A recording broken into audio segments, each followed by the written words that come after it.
When you have money, are you tempted to spend it? Is money an easy thing to do? Is money burning a hole in your pants? Growing up is all about making tough decisions, and the earlier you make them, the better your future will look. If you learn now how to manage your money God's way while you are young, these habits will carry into your adult life, and you will find life to be much easier to navigate. Don't let money burn a hole in your pants. Learn from God and His principles through this lesson ways to manage your money.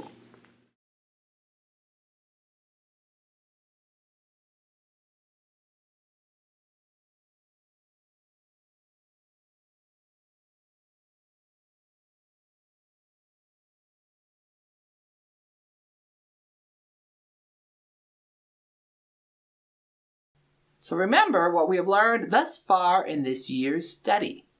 Learning to manage money is more about managing yourself. Money is just an extension of your time and your values. We have learned that first, not last, we give our tithes and offerings to God. Remember, we learned Proverbs 3, 9, and 10. Honor thy Lord with the substance and with the first fruits of all thine increase. So shall your barns be filled with plenty, and your presses shall burst out with new wine. Giving first to our local church, and then a place of giving to other ministries and generosities is at the top of our giving. We learned about the importance of the attitude of contentment. Contentment does not mean we have no goals for improvement. It is certainly honorable to set goals for growth and improvement. Contentment is not an excuse, though, for laziness. And we have learned that God's plan for making money is diligence and hard work. Work is honorable. Work is a gift from God. And we've learned that with this quarantine, when many are robbed of their opportunity to work, the emotional problems that come with it. Money doesn't grow on trees either. We learned that. Look here, gang. I went out to try and find some. And I had to put my own money on this. And carrying this over, guess what? The wind whipped off some of my bills. And money, if you don't hang on to it and manage it right, just disappears. So remember, God's plan is work. And then spending it well, because money does not grow on trees. Today, we'll begin to look at how to save and spend the money you make. Mr. Johnson talked one week about budgeting, a very necessary part of money management. We can only begin to give you biblical principles of how to manage your money. And today's lesson on your memory packet under spending, saving, and investing, principle number 1, begins with learn the difference between wants and needs. Learn to find ways to make do, substitute, or do without. Our memory verse is Proverbs 21:17. He that loveth pleasure shall be a poor man. He that loveth wine and oil shall not be rich. Proverbs 21:17. Basically, what this verse means is the person who spends easily for the enjoyment of whatever they desire at that moment will become a poor person all his or her life. Or better yet stated, love of pleasure, little seemingly harmless wants, will nickel and dime us to death or bring us to poverty. A responsible person pays all their bills before money on pleasure or unnecessary items. Example, you pay your library fine before going to McDonald's with your friends. If you're buying unnecessary things for yourself, when you have unpaid bills for which you are responsible, you are stealing from the person you owe money to. Would you want people to steal from you? No.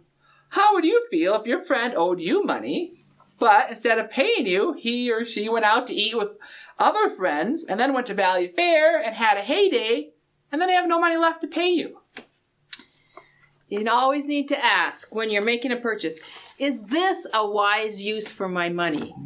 When our children were small and you'd be like in a Walmart or Kmart or whatever, and they'd find a toy and say, Mommy, can we have this?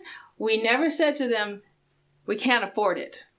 We said, is this a wise use of your money? We wanted them to stop and think early on, do I really want this? Is this useful? Will this last? Will the fun of this toy or whatever, the satisfaction last longer than when I leave this room? And I have to tell you a funny story. When we were in Florida and James was probably 7 and Jared was 9, they wanted each, and they had their own money to buy a 50-cent plastic alligator. And I thought, oh, what would you do with a plastic alligator? It's just another toy to pick up.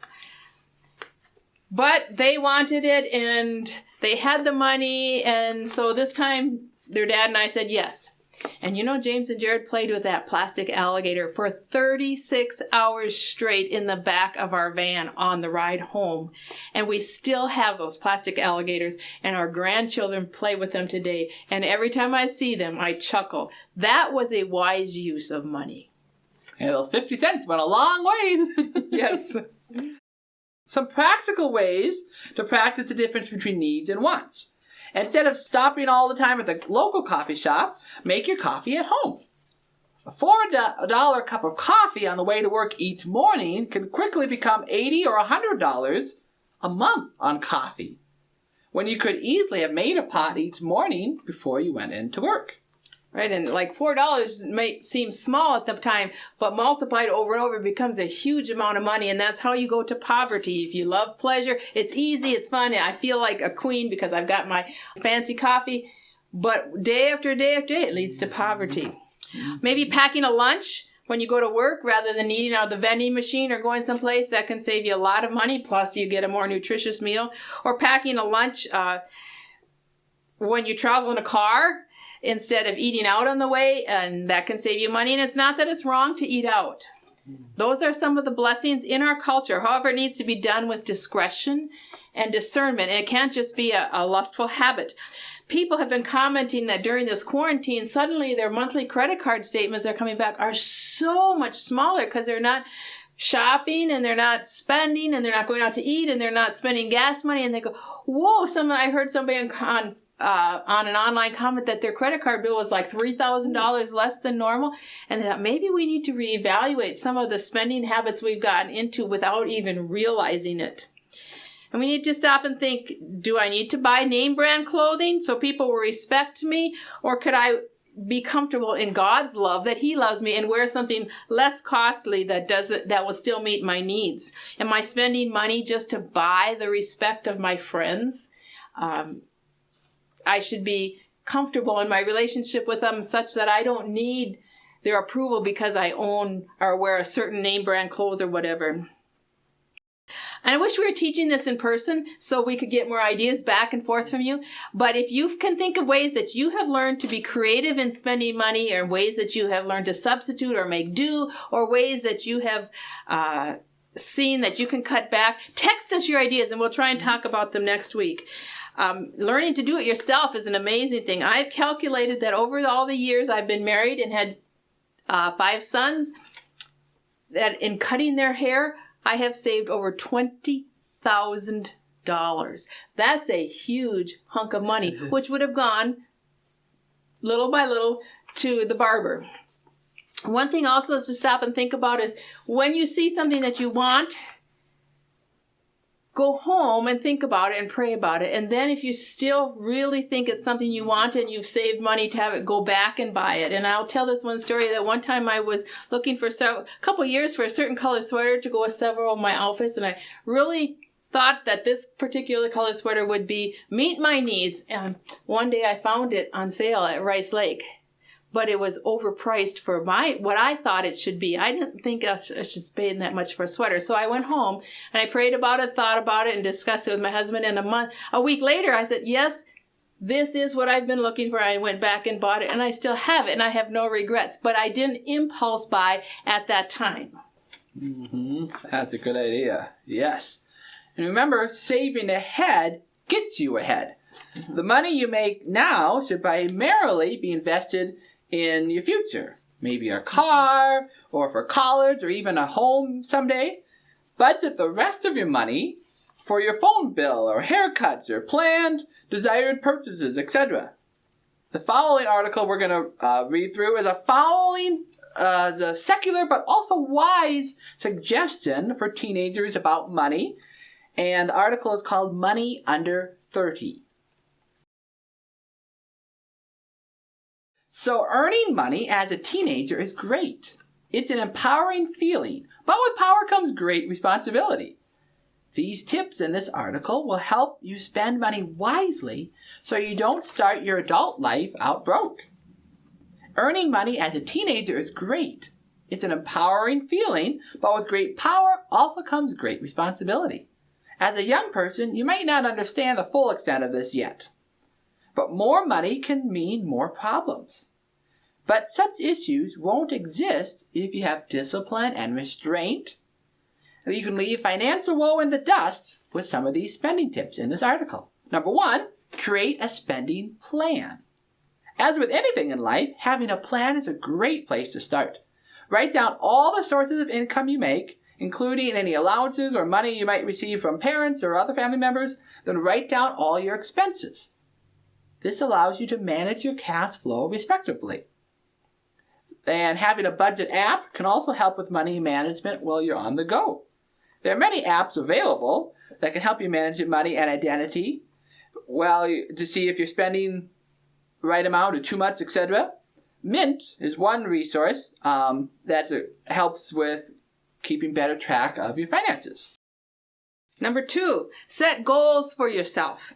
One way to organize your spending is maybe to say, I'm going to give, invest, save, and spend. It's called the GIS method. Give, invest, save, and spend, and have it marked out how much percent goes for what. This helps you develop self-control and prioritize necessities.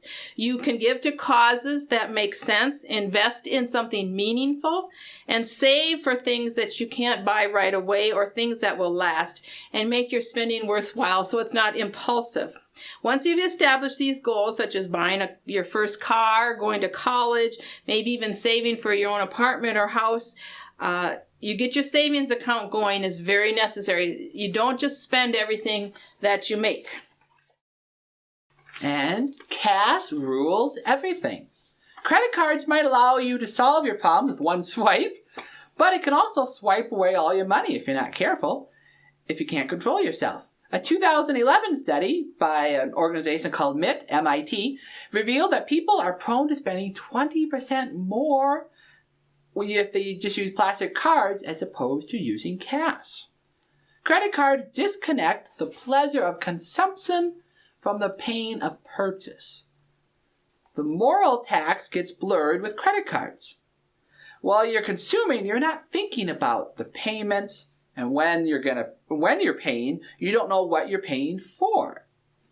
Once that credit card bill comes, though, you'll have that same head-spinning moment as you have when scrambling to finish a school project the night before it's due.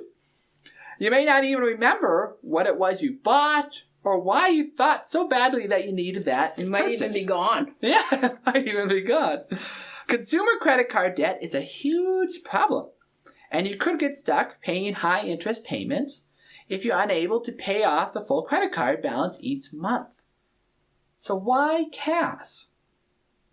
Cash is harder to give away, and having a set amount of it at your disposal helps you to spend within a budget, reducing the level of temptation. A good habit to get into once you have a steady income is to allocate your money for your tithes and offerings, to pay bills and put into your savings account. Then take any leftover cash and use that as your spending money. Number 4, resist the urge. Speaking of temptation, money will give you an urge to spend on things that don't really matter in the grand scheme of things. And it's easy to blow it, especially on entertainment. So it's really good to have a budget just for entertainment so you don't blow it. Sure, you'd like to wear the latest name brand shoes, go to the fanciest place, and so on. But these are trends, and sooner or later, all trends will fade. If you don't have to spend on something, don't. Hang out with friends who are also wise money managers. Cook instead of buying snacks. Find as many free events. Make a list of all the free things you can do in your area. Making the most of what you have will change your perspective on the things that really matter. Go shopping with your parents. You'll probably groan at that suggestion, but it can help open your eyes to see how intricate spending can be. You can learn how to compare items and brands while checking for quality and freshness in products so that you get the most value for your buck. You can also understand why it's more economical to buy something in bulk instead of buying several versions that are smaller of it. So it's more economical to buy it in bulk a lot of times than to buy similar things in smaller portions. And you could ask your parents how to get and use coupons and discount cards. Besides, shopping with your parents will keep you from buying things just because your friends are putting pressure on you. And read as much as possible. Researching it on the internet is very good. There's, what is the value is, especially if you're buying things of substantial value like a phone or a car. Read about it. Go to the Blue Book value.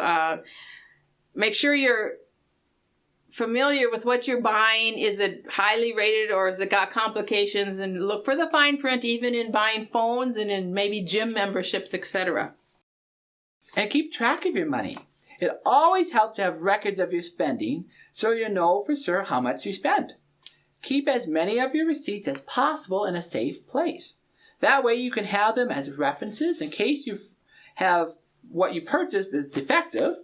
And the last thing you want is to have something you bought to stop working suddenly, but you can't replace it because you don't have a receipt to prove that you purchased it. Receipts are also great to keep around for in case companies offer rebates. Buying computer programs and other tech products often comes with a rebate where you can send the receipt to the company and you get a little cash back. Menards also does a lot of this as well. Another great way to track your money is a program or an app called You Need a Budget. It's an effortless way to budget your money and track your spending. The founder, Jesse Meckham, says that you need to stay in touch with your money if you want to be financially successful. So this tool is less automated, but it does do a lot of great work. Besides, keeping track of your money will help you see where do you tend to impulse buy, where is your money going foolishly, and you look back at the end of the month, oh wow, I really wasted a lot of money on some foolish makeup or lotion products, or maybe on some foolish snacks, and you can start to see a trend. I'm vulnerable in this area, so that you can tighten up and control, and it'll give you a lot greater control of your money.